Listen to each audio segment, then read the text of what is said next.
foodies, welcome to liveloveloverecipes.com. இன்றைக்கி நம்ம சேனலில் நம்ம பார்க்க போகிற ரெசிபி வீடியோ என்னன்னு பார்த்தீங்கன்னா மின்ட் அண்ட் ஸ்பைஸ் பராத்தா. இது ரொம்ப ஃப்ளேக்கியான பராத்தா ரெசிபி அண்ட் ரொம்ப டிஃப்ரெண்ட்டாகவும் டேஸ்டியாகவும் இருக்கும். இது கூடவே நான் ஒரு எக் கிரேவி பண்ணி சர்வ் பண்ணேன். ரொம்ப டேஸ்டியாக இருந்தது. அந்த எக் கிரேவி ரெசிபியை நான் ஃப்யூச்சரில் போஸ்ட் பண்ணுறேன். இப்போது இந்த மின்ட் அண்ட் ஸ்பைஸ் பராத்தா எப்படி ஃப்ளேக்கியாக செய்கிறதுன்றதை நம்ம கற்றுக்கலாம். இதில் நான் உங்களுக்கு என்னென்னா பராத்தாவை எப்படி ஃபோல்ட் பண்ணால் நம்மளுக்கு ஃப்ளேக்கியாக பராத்தா கிடைக்கும் அப்படின்ற டெக்னிக்கையும் நான் உங்களுக்கு சொல்லித்தரேன். வாங்க இப்போது வீடியோக்குள்ளார போகலாம். இப்போது இதுக்கு ஒரு பவுலில் 1.5 கிளாஸ் ஆஃப் மைதா மாவையும் 1.5 கிளாஸ் ஆஃப் கோதுமை மாவையும் ஆட் பண்ணிக்கிறோம். 1.5 கிளாஸ் அப்படின்றது 300 கிராம்ஸ் கிட்டத்தட்ட வரும். ஸோ நான் டோட்டலாக 600 கிராம்ஸ் ஆஃப் மைதா அண்ட் கோதுமை மாவு எடுத்திருக்கேன். நீங்கள் ஏதாவது ஒரு மாவை கூட யூஸ் பண்ணி இதை செய்யலாம். ஒன்று கோதுமையிலேயே செய்யலாம், இல்லை மைதாலேயே செய்யலாம். நல்லா தான் இருக்கும். இப்போது இது கூடவே கொஞ்சமாக சால்ட் ஆட் பண்ணிக்கலாம். உருக்குன நெய் சூடாக இருக்கும்போது 1 டேபிள் ஸ்பூன் அளவுக்கு ஆட் பண்ணிக்கோங்க. இப்போது நம்ம நறுக்கி வச்சுருக்கிற புதினாவையும் ஆட் பண்ணிக்கிறோம். ஒரு கைப்பிடி அளவுக்கு புதினா இருந்தால் போதும். இப்போது நம்மளுக்கு ஒரு க்ரம்ப்லி மிக்சராக கிடைக்கும். இந்த ப்ராசஸை தான் நம்ம ஷார்ட்னிங் அப்படின்னு சொல்லுவோம். மாவு கூட ஃபேட்டை ஆட் பண்ணி நல்லா கலந்து பிசையும் போது தான் நம்மளுக்கு நல்ல டெக்ஸ்சரில் பராத்தா, ஸ்டஃப்டு பராத்தா, சப்பாத்தி கிடைக்கும். ஸோ இதை கொஞ்சமாக வெதுப்பாக இருக்கிற நீரை ஊற்றி நல்லா பிசைஞ்சு ஒரு டோவாக ரெடி பண்ணி எடுத்து வச்சுக்கோங்க. நிறைய தண்ணியை ஒன் டைம்லேயே ஆட் பண்ணி அப்படியே பிசைஞ்சிடாதீங்க. தேவையான அளவுக்கு கொஞ்சமாக வாட்டர் ஆட் பண்ணி பிசைஞ்சிக்கோங்க. அப்போ தான் நம்மளுக்கு டோ நல்லா சாஃப்டாக கிடைக்கும்.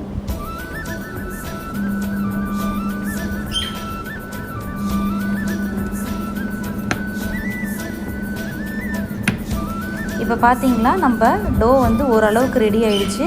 இதை கிட்டத்தட்ட ஒரு 5 to 10 மினிட்ஸ் நீட் பண்ணிகிட்டே இருங்க. நல்லா நீட் பண்ணால் தான் நம்மளுக்கு சாஃப்டான டெக்ஸ்சரில் பராத்தா ரெசிபி கிடைக்கும்.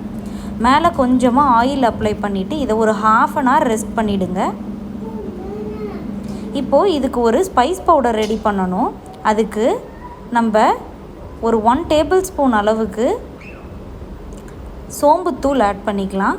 உங்கள்கிட்ட சோம்புத்தூள் இல்லை அப்படின்னா நீங்கள் சோம்பை ட்ரையாக ரோஸ்ட் பண்ணிவிட்டு அதுக்கப்புறமா அதை ஒரு மார்ட்டர் அண்ட் பெஸ்டிலில் வச்சு நல்லா கிரைண்ட் பண்ணிவிட்டு அதை ஆட் பண்ணிக்கோங்க.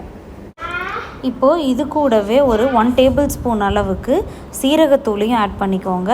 1 டேபிள் ஸ்பூன் அளவுக்கு சாட் மசாலா, ஒரு 1/2 டீஸ்பூன் அளவுக்கு காஷ்மீரி ரெட் சில்லி பவுடரை ஆட் பண்ணி இது எல்லாத்தையுமே நல்லா கலந்து மிக்ஸ் பண்ணி ரெடி பண்ணி வச்சுக்கோங்க.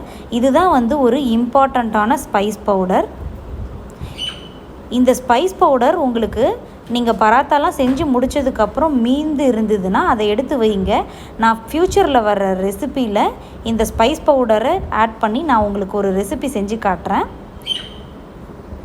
இப்போ 1/2 an hour கழித்து டோவை நல்லா ஈக்குவலாக பிரிச்சுக்கோங்க. அதுக்கப்புறமா மாவை டஸ்ட் பண்ணிவிட்டு இந்த மாதிரி உருட்ட ஆரம்பிச்சுக்கோங்க. நான் டஸ்ட் பண்ணுறதுக்கு மைதா மாவு தான் எடுத்திருக்கேன். நீங்கள் எந்த ஃப்ளோரில் வேணாலும் டஸ்ட் பண்ணிக்கலாம். இப்படி ஃபுல் சைஸில் அதை நல்லா திரட்டிடணும். அங்கங்கே பார்த்திங்களா நம்ம ஆட் பண்ண அந்த புதினா தெரியுது. இது சாப்பிடும்போது அவ்வளோ ஃப்ளேவர்ஃபுல்லாக இருந்தது. நல்லா ஒல்லியாக திரட்டிடுங்க. இப்போது இதுக்கு மேலே நம்ம உருக்கி வச்சுருந்த நெய்யை ஃபுல்லாக ஸ்ப்ரெட் பண்ணி விட்டுக்க போகிறோம்.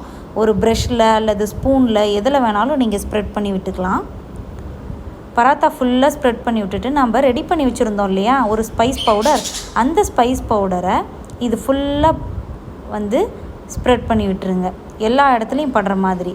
இப்போது இந்த மாதிரி நான் மடிக்கிறேன் இல்லையா ஃபேன் ஃபோல்டு டெக்னிக், இந்த மாதிரி ஃபேன் ஃபோல்டு மாதிரி பண்ணிவிட்டு ஃபுல் பராத்தாவையும் இந்த மாதிரி மடித்து வச்சுக்கோங்க.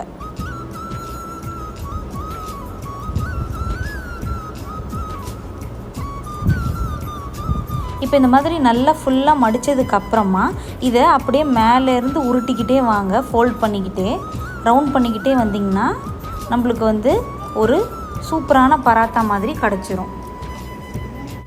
இப்போது செஞ்சு வச்சுருக்கிற அந்த பராத்தா ரோலை நம்ம டஸ்டிங் ஃப்ளோரில் டஸ்ட் பண்ணிவிட்டு நல்லா உருட்டிக்க போகிறோம். நல்லா மெல்லிசாக திரட்டிடுங்க. நம்ம உருட்டும் போதே நம்மளுக்கு வந்து தெரியும் அங்கங்கே வந்து அந்த நம்ம ஆட் பண்ணோம் இல்லையா அந்த ஸ்பைஸ் பவுடர் அதெல்லாம் அங்கங்கே தெரியுது பாருங்கள். சாப்பிடும்போது இந்த ஸ்பைஸ் பவுடர் ப்ளஸ் அந்த மின்ட்டெல்லாம் வந்து ரொம்ப டேஸ்டியாக இருந்தது. ஒரு வாய் நம்ம கடிக்கும் போதும் அதில் எல்லாமே தெரிஞ்சுது. இப்போ பாருங்கள் சூப்பராக ரெடி ஆகிடுச்சு. இப்போது ஒரு தோசை தவாவை சூடு பண்ணிவிட்டு அதில் கொஞ்சமாக கீ அப்ளை பண்ணிவிட்டு நம்ம ரெடி பண்ணி வச்சுருக்கிற பராத்தாவை போட்டு மேலேயும் கொஞ்சமாக வந்து கீயை ப்ரஷ் பண்ணி விட்டுருங்க. இதெல்லாம் நல்லா அப்ளை பண்ணிவிட்டு ஒரு பக்கம் நல்லா வெந்ததுக்கு அப்புறமா திருப்பி போட்டு மறு சைட்லேயும் குக் பண்ணுங்கள். எல்லா சைட்லேயும் ப்ரௌன் ஸ்பாட்ஸ் வந்ததுக்கப்புறமா எடுத்துடலாம். நான் ஏற்கனவே செஞ்ச சப்பாத்திலலாம் சொன்ன மாதிரி தான். சப்பாத்தியோ இல்லை பராத்தா ரெசிப்பியோ அடிக்கடி நீங்கள் வந்து திருப்பி போட்டுக்கிட்டே இருந்து குக் பண்ணிங்க அப்படின்னா நல்லா ஹார்டன் ஆகிடும் சீக்கிரத்தில். அதனால் 1 or 2 ஃப்ளிப்ஸ்லேயே நீங்கள் சப்பாத்தியை செஞ்சு முடிச்சிடுற மாதிரி பார்த்துக்கோங்க. இப்போ பார்த்தீங்களா அங்கங்கே ப்ரௌன் ஸ்பாட்ஸ் வந்துடுச்சு. இந்த மாதிரி 2 சைடும் வந்து ப்ரௌன் ஸ்பாட்ஸ் நல்லா வரணும். எல்லா சைட்ஸ்லேயும் ப்ரௌன் ஸ்பாட் வந்ததுக்கப்புறமா நீங்கள் எடுத்து இதை சர்வ் பண்ணிடலாம். நீங்களும் இந்த ரெசிபியை ட்ரை பண்ணி பார்த்துட்டு எப்படி வந்திருக்குன்றதை கமெண்ட்ஸில் சொல்லுங்கள். இந்த ரெசிபி உங்களுக்கு பிடிச்சிருந்ததுன்னா லைக் பண்ணுங்கள், எல்லார் கூடயும் ஷேர் பண்ணுங்கள் அண்ட் மறக்காமல் நம்ம சேனலையும் சப்ஸ்கிரைப் பண்ணுங்கள்.